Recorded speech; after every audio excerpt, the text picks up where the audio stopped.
Now, pressure is mounting on the government to pay the 2027 Africa Cup of Nations hosting rights fees, with the deadline fast approaching. Sports Principal Secretary Elijah Mwangi has assured the public that the funds will be made available through the supplementary budget. However, the National Assembly is currently on recess and only set to resume on the 31st of March, a day after the payment deadline. NTV's Elijah Oko reports.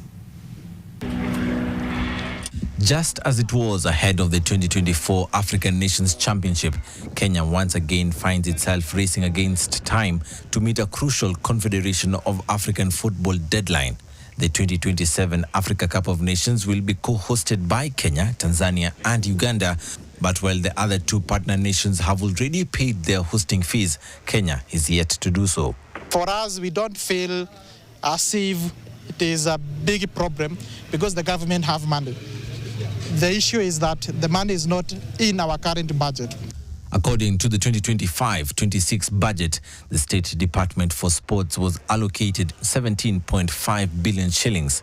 However, the $30 million, which is 3.9 billion shillings, required for AFCON hosting fees was not factored into that budget.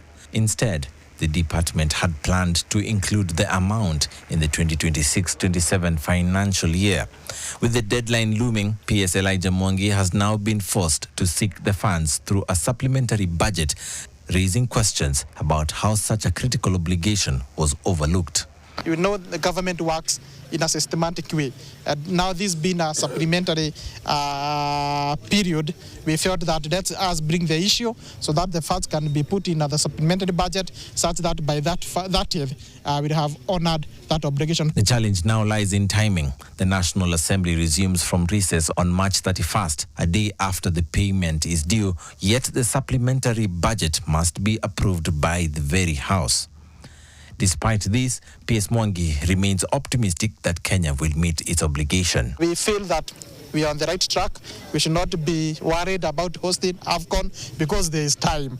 We have over the 10 days, and within that time, we know the supplementary will have been passed by Parliament, and the 3.9 billion will be part of what will be in the budget, so that then we can proceed and submit that money to CAF.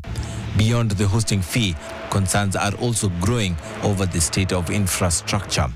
Renovations at the Moi International Sports Centre, Kasarani, have stalled, with the government reportedly owing the contractor 3.7 billion shillings. The stadium is one of the key venues earmarked for the tournament. At Nyayo National Stadium, which is designated as a training facility, works have also ground to a halt after the contractor abandoned the site over a 2.6 billion shilling debt. Kenyans are so passionate about football, so I would just wish the government to do something, because I don't think we are going to have another chance soon like that one. This is not the first time Kenya has faced such delays. Ahead of the 2024 African Nations Championship, late payments and poor preparation forced CAF to postpone the tournament twice. Now, attention turns to whether the National Assembly will approve the supplementary budget in time and whether Kenya can once again beat the clock. Kenya finds itself in an all-too-familiar position like it did in 1996, 2018 and 2024.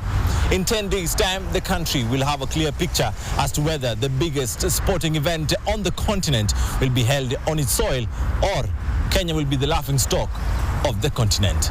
Elijah Oko, NTV Sport, Nairobi.